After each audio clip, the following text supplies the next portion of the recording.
বাংলাদেশের অর্থনীতির অন্যতম প্রধান চালিকা শক্তি তৈরি পোশাক খাত, কিন্তু বর্তমানে এই খাত চলছে চরম সংকটে। শ্রম অসন্তোষ, ডলার সংকট, উচ্চ সুদ হার, গ্যাস বিদ্যুৎ ঘাটতির কারণে একের পর এক বন্ধ হচ্ছে কারখানা, চাকরি হারাচ্ছেন শ্রমিকরা। রাজনৈতিক অস্থিরতার কারণে অনেক আন্তর্জাতিক ক্রেতা বাংলাদেশ থেকে মুখ ফিরিয়ে নিচ্ছে। সময়মতো উৎপাদন ও রফতানি না হয় বেশ কয়েকটি আন্তর্জাতিক ব্র্যান্ড বাংলাদেশ থেকে কার্যাদেশও সরিয়ে নিয়েছে।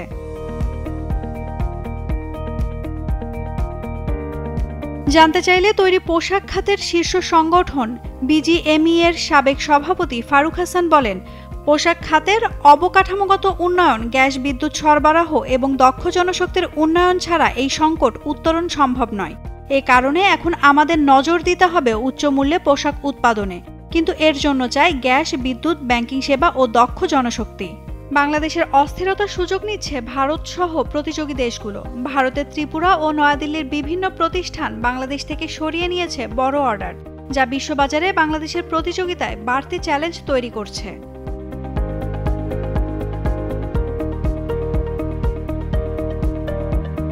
ভারতের ত্রিপুরা রাজ্যের কয়েকটি রফতানিকারক প্রতিষ্ঠান জানিয়েছে, বাংলাদেশে অস্থিরতার কারণে তারা নতুন করে $54 মিলিয়ন অর্ডার পেয়েছে।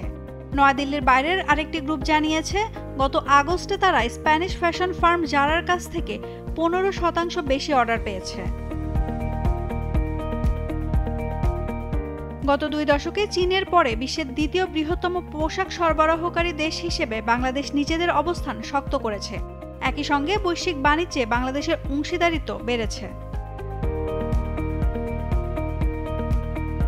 বাংলাদেশ ব্যাংকের সর্বশেষ প্রতিবেদন অনুযায়ী চলতি 2024-25 অর্থবছরের প্রথম 4 মাসে অর্থাৎ জুলাই থেকে অক্টোবর পর্যন্ত মূলধনী যন্ত্রপাতি আমদানির জন্য ঋণপত্র বা এলসি খোলা হয়েছে $58 কোটি মার্কিন ডলারের। গত 2023-24 অর্থবছরের একই সময়ে যার পরিমাণ ছিল প্রায় $87 কোটি।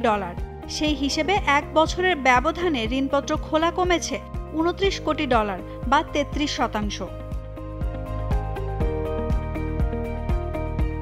এদিকে ঋণপত্র খোলা কমার পাশাপাশি কমেছে ঋণপত্র নিষ্পত্তির হারও। চলতি অর্থবছরে জুলাই অক্টোবরে মূলধনী যন্ত্রপাতি আমদানির ঋণপত্র নিষ্পত্তি হয়েছে $69 কোটি। গত অর্থবছরের একই সময়ে যার পরিমাণ ছিল $85 কোটি।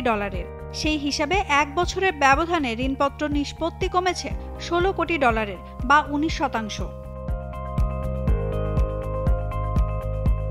নিট পোশাক প্রস্তুত ও রফতানিকারকদের সমিতি বিকেএমই এর সভাপতি মোহাম্মদ হাতেম বলেন, চীন থেকে স্থানান্তরিত অর্ডারের একটি অংশ পেলেও নিরাপত্তাহীনতা, কাঁচামাল সংকট এবং রাজনৈতিক অনিশ্চয়তা বড় চ্যালেঞ্জ হয়ে দাঁড়িয়েছে।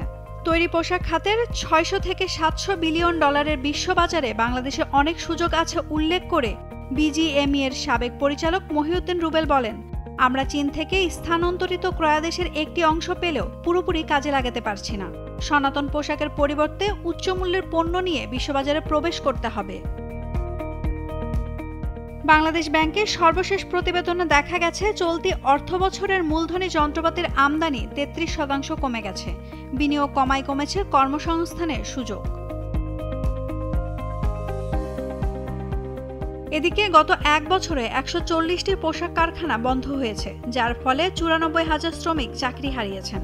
বর্তমানে বাংলাদেশে তৈরি পোশাক শিল্পে প্রায় 50 লাখের বেশি শ্রমিক কাজ করেন, যার মধ্যে 55%ই নারী। কিন্তু ক্রমবর্ধমান সংকট ও বিনিয়োগ কমে যাওয়ায় এই বিশাল জনগোষ্ঠীর ভবিষ্যৎ অনিশ্চিত হয়ে পড়েছে। নাওমিনা স্টিন, ডেইলি সান।